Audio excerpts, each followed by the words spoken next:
Hi, everyone. Welcome to Go Local Live at the Rhode Island State House. I'm Go Local News editor Kate Nagel. I'd like to welcome my first guest on, Sal Cayazzo, running as a Republican for the 2nd congressional seat here in Rhode Island. We're going to talk a little bit about why we're up here today. There are a number of gun bills before the General Assembly. We're usually here Thursdays, but we came for a special Tuesday edition to talk about the issues facing the Assembly. But before we talk, just wanted to let viewers know, if you go on Go Local, we just broke the story. Warwick Mayor Scott Avedisian heading to RIPTA to head up the agency. He'll leave his post in Warwick, and you can read more about it on Go Local. But nothing's more local than what's taking place here at the State House today. We'll talk a little bit about the campaign, but what brings you here, the specific gun legislation that you've got concerns about? Okay, to begin with, I'd like to thank you for having me here, and I'd like to say hello to all your audience. Biggest thing I'm here for, well, we have a Second Amendment. It's a constitutional right. We can't really let that go away, nor can it go away, actually, the way that it was written, such as the shall not be infringed part of it. And I'm here to show support to the whole Second Amendment community. And let's talk a little bit. There's specific bills today that we'll be talking with some legislators about carrying rights and other issues as well. But let's talk a little bit about that red flag bill that was approved by the House recently, now moving to the Senate side. If you could possibly see behind us, we do have the Second Amendment Coalition just located right behind us here, folks turning out with their concerns. What are your concerns about the red flag legislation? Totally unconstitutional. Needs probable cause. Actually, the ACLU talked against it. They actually, I believe what's going to happen with it is what happened to the domestic abuse bill from last year. Okay. That's actually coming back to the State House to reword because the judges just can't do anything with it. I really believe the same thing's going to happen with this. I mean, it's a feel-good bill, but it needs a lot of work. Okay, the red flag legislation. What about bump stocks? Bump stocks, to me, they're a gimmick. I've already been on air about it. I think they're dangerous myself, and I think it's just a toy. So you believe that there is some room to look at some issues within the gun realm and the gun bills that there's debate on going on right now? Well, the room that can be looked at, for instance, on that toy, the other bills that they have with the high capacity rounds, the AR-15s and all sorts of other type of firearms. Well, do you really believe that taking these away are going to stop criminals from doing what they're doing? Do you? Well, there's lots of folks turned out. We'll show you the number of yellow shirts here at the State House. Again, bills before House Judiciary as well. So when folks talk about the gun issue and the gun violence in the country, what needs to be done as you're running for Congress? I think both sides need to come together. I think we need to talk. I think there needs to be a big debate about this, and a positive one, not a negative one. Taking away firearms is not going to fix anything. We already saw this with the war on drugs.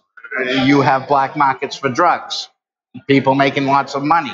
It'll be just another way. You know, if you're afraid of someone drowning, you don't ban water. And if you're afraid of someone being burnt, you don't ban fire either. It just doesn't make sense where law-abiding citizens have to pay for this and then at the end of the day be criminalized because they have their rights. Are you going to be testifying today? I most certainly am. And talk with us on the campaign trail because, again, running for the 2nd Congressional District, what are you hearing from constituents pertaining to guns? I'm hearing a lot of people saying, well, my opponent's been there too long. A lot of people are liking my ideas and ideals as well. I mean, we got together a couple of years ago, I think, with the bus issue, for instance. We did. Want to bring that up because you were a great help with it. I'm here to help the people. I'm here to help the people of Rhode Island, my constituents, the veterans, the elderly, the handicapped. I mean, I'm just ready to roll up my sleeves and go to town. Is the state heading in the right direction? I think so. I think it is. I think it is next year. After right the now, election year. Yeah. But anyway, I really think if we make a change, whether it be here in the General Assembly and Senate, as well as in the federal government, I think that we can crawl out of what we're in. And you're focused clearly on D.C., on Congress as your role running now as a candidate. But what do you think are really going to be the deciding factors in the governor's race? I mean, you're here in the state, you hear from the constituents. What do you think for the governor's race are going to be the deciding factors? That's going to be a little tough. I mean, the Republican side, we have a lot of great candidates. And may the best person win at this point for the primary. I do think that people of Rhode Island are tired. I think that they're tired of being the fourth most tax burdened in the state, or in the country, I'm sorry. And also being almost last place for business. I mean, that's just wrong. We need to grow our job rates here in our own state, and we're not helping them. Well, I know you've got to get off to testify. Again, folks are really starting to pour into the State House here, which is why GoLocal is up here today. Anything you want to leave the viewers with before you take off? Yeah, actually, I do. I've been working at this since 2016, actually. Ran then and never stopped running.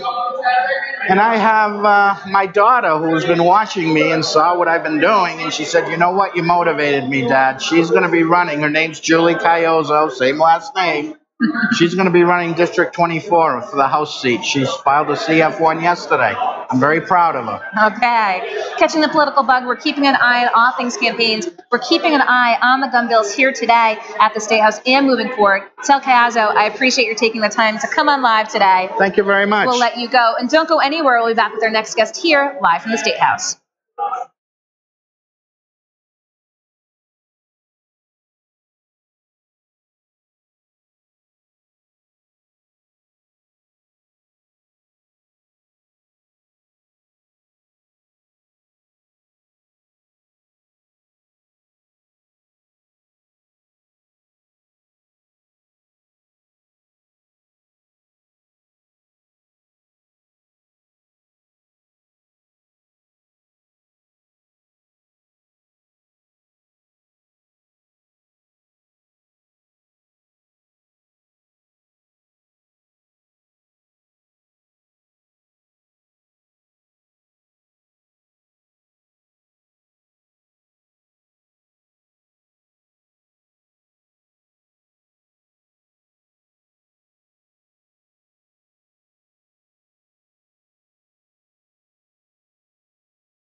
Hi, everyone. Welcome back to the Rhode Island State House with GoLocal Live. I'm GoLocal News editor Kate Nagel. I'd like to welcome my next guest on, Susan Wynn with the Rhode Island Self-Defense Alliance. Thank you for joining us today. You're welcome. Nice to meet you. I appreciate your coming on live here. Before you go off to testify, folks are pouring into the State House once again today on the issue of guns. Talk with us specifically about your testimony pertaining to legislation today. Today I'm representing myself as a mom of 3 young adult sons. I'm representing myself as a firearms owner and also as a board member of the Rhode Island Self-Defense Alliance. And this particular group that I'm involved in is completely, it's all volunteer, and our sole purpose is to protect the rights of individuals with firearms from those who wish to do us harm. And my focus today is discussing legislation. I'm opposing 18 of the 19 bills. The only one I'm in favor of is really not a gun bill per se. It's co-sponsored by Reputation and Reputability, and it's a reporting type of bill when there was a gun involved. And so talk with us again, so many gun bills up today. You've been at the State House before this year. Yeah. Just talk with us about the tenor of this year in the national context. I mean, we've seen days of the State House before in the past, but how is 2018 so different than years before? It's so different because there seems to be less dialogue. There's pro-Second Amendment folks and pro-gun control. There doesn't seem to be any middle. Unfortunately, the bills before us really restrict law-abiding citizens' rights. And it's not about gun safety. And I think we're missing the big issues. We're not talking about the problems in our culture. We're not talking about mental illness. We're not talking about the loneliness and the sadness that our kids are facing, and they're resorting to this type of violence. It's very easy to blame the gun, and the gun is not the problem. It's the person behind the gun that's pulling the trigger. And I think the other side, the gun control folks, are missing that point. Let's talk a little bit about that red flag bill that we saw pass on the House, now going to the Senate. Again, looking to address what the proponents say is that issue of folks who should not have guns for a period of time. But it seems like there's a lot of concerns around this. There is a lot of concerns around it, and not everyone agrees on either side. The red flag bill, I have a problem with who decides mental illness. Who is the judge and jury? Where is due process? And you've got all kinds of privacy issues going on with that. So that's the issue that I have. And so do you expect we're going to have a long night here? You've been to some long nights in the There is a past. long night. I have to say that last time I was here, I was only here for 5 hours, so I was out by 9 o'clock. But I think it's going to be a long night. It's going to be a long night. Well, we see lots of folks. We do have the Second Amendment Coalition behind us here. And as well, there's going to be a number of gun control folks here as well. So how do we begin this conversation? That's a good question. How do you begin the conversation of how to end gun violence or how to end violence? Let's get to the core of it. Let's stop the nonsense of getting these quick fixes, getting rid of capacity, magazine capacity, outlawing firearms, raising the age. That's just a quick fix. Let's get to the core of what's happening. And no one is talking about that. Okay, well, again, you're going to be testifying today up here. I appreciate it today. And where can folks find more information about the Rhode Island Self-Defense Fund? They can go to RISelfdefensealliance.com. We have a website, we're on Facebook, and we're also on Twitter. Okay, Susan Wynn, I appreciate your taking the time today to come talk about the legislation, which is why Go Local is up at the State House on a Tuesday to bring live straight to you. Susan Wynn, thank you for your time. Thanks so much. We'll be right back here at the State House.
Hi, everyone. Welcome back to Go Local Live at the Rhode Island State House and Go Local News editor Kate Nagel.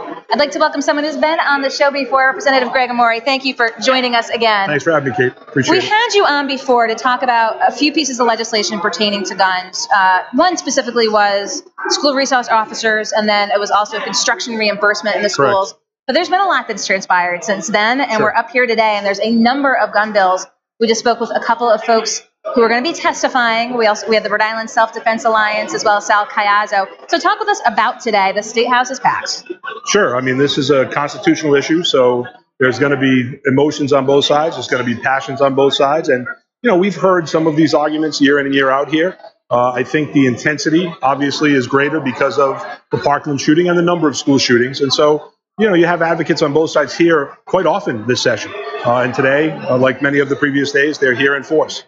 So talk with us a little bit about, I don't think it was before the red flag legislation was introduced that I'd had you on, past the House, heading to the Senate. Talk with us about your thoughts on that. Yeah, so I mean, I think there's some common sense gun legislation that everybody can agree on in principle. There may be details in the legislation that maybe even will be challenged in court. But I think in general, there was consensus in the House of Representatives that this was a good idea, that if you have a person who clearly has an issue, some sort of mental problem, some sort of issue in their personal life, that person can be protected, and so can others if there's intervention. And that's the essence. Other states have it, and I think it's a good common sense piece of legislation. And as you said, working to sort of work those kinks out, there's been talk that there are a number of them as well.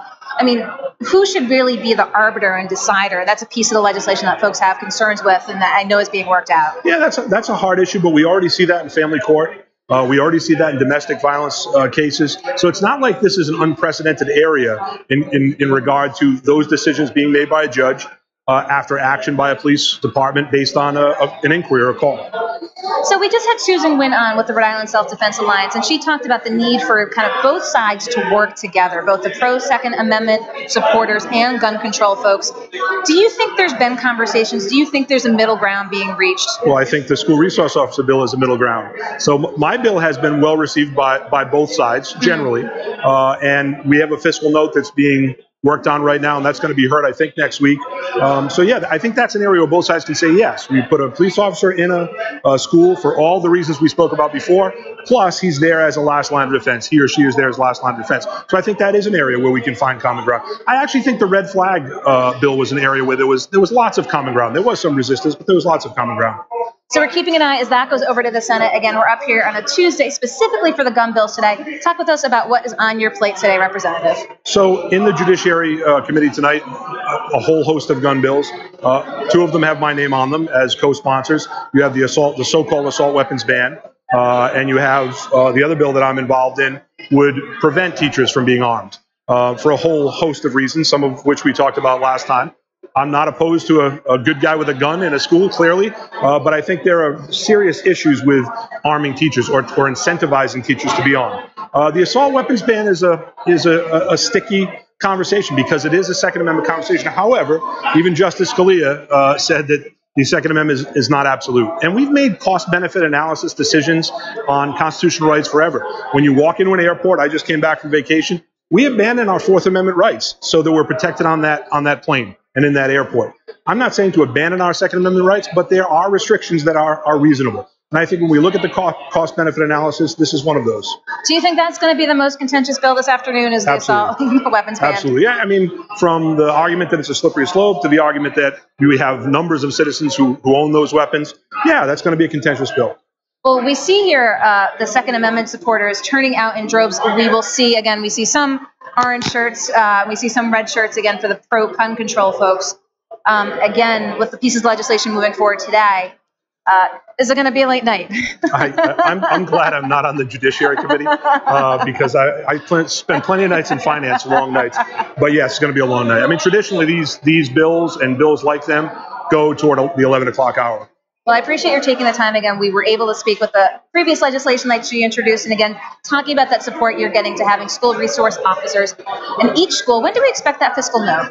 I think the fiscal note is prepared, so we should be hearing the bill, I think, next week. Okay, very good. Well, we'll be here at the State House. Hopefully, we'll have the opportunity to talk with you more. But again, wanted to talk with you about the bills today before judiciary, the assault weapons ban, and again, making sure that, as you said, teachers cannot be armed. Correct. Okay, we're going to be keeping an eye on the gun legislation here at the State House today as Go Local Live continues to report.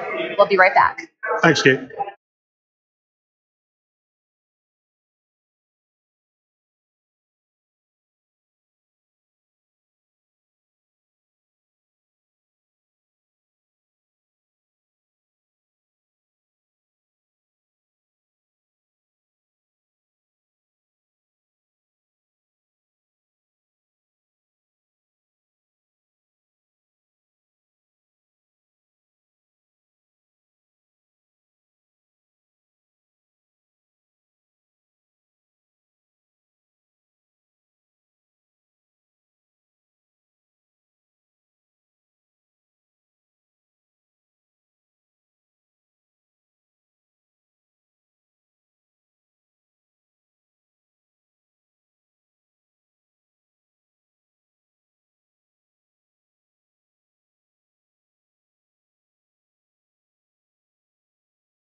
Hi, everyone. Welcome back to the Rhode Island State House. I'm GoLocal News Editor Kate Nagel. Thanks for joining us for the special edition of GoLocal Live. There is a lot going on today. And I'd like to welcome now my next guest, Representative Stephen Ucci. Thank you for joining us. Kate, thanks for having me.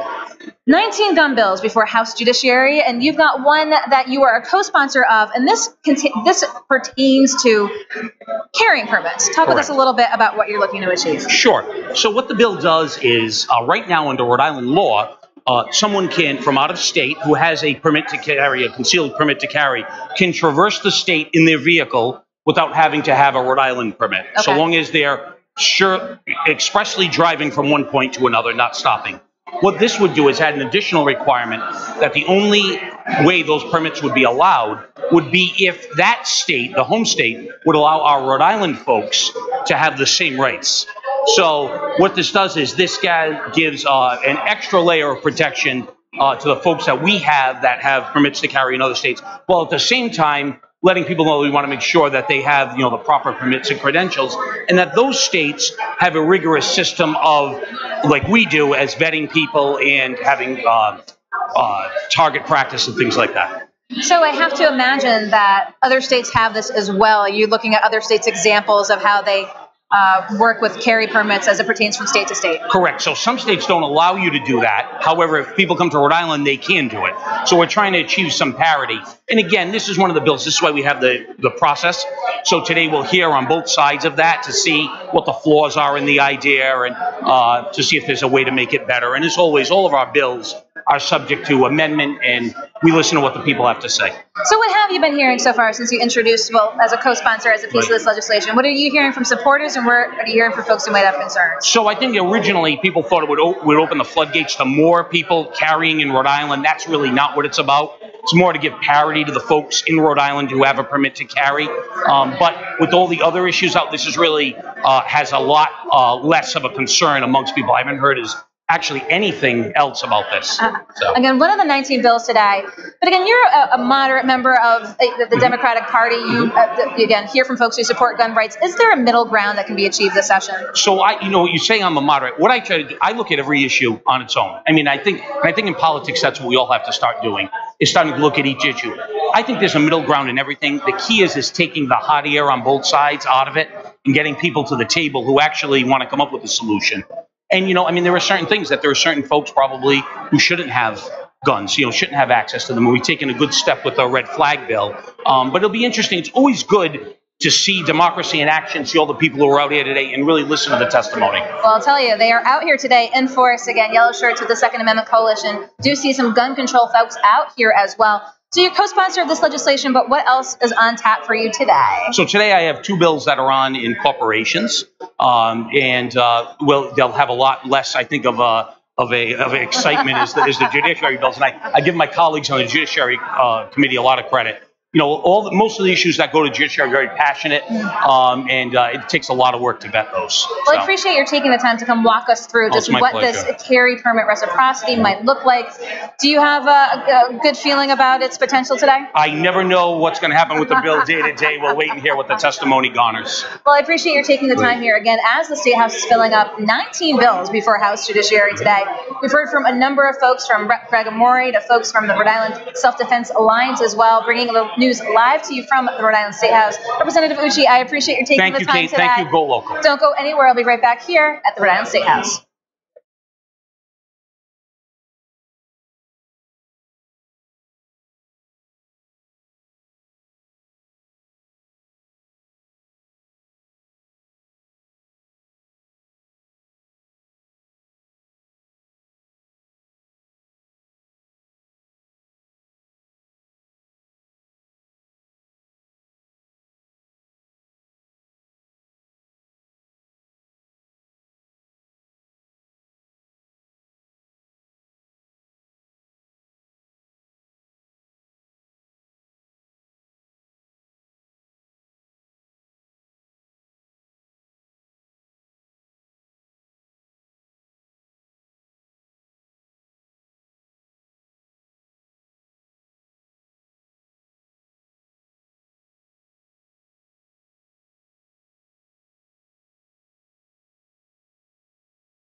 Hi, everyone. Welcome back to the Rhode Island State House. I'm GoLocal News Editor Kate Nagel. Thanks for joining us for this special edition of GoLocal Live. 19 bills before House Judiciary today pertaining to guns. And we had a number of folks who'd like to tell you who came on. We had Sal Caiazzo kicking off the show, Republican candidate for Congress in the 2nd District, talked a little bit about his views on guns here in the state. We also had Susan Wynn with the Rhode Island Self-Defense Alliance giving her perspective as well.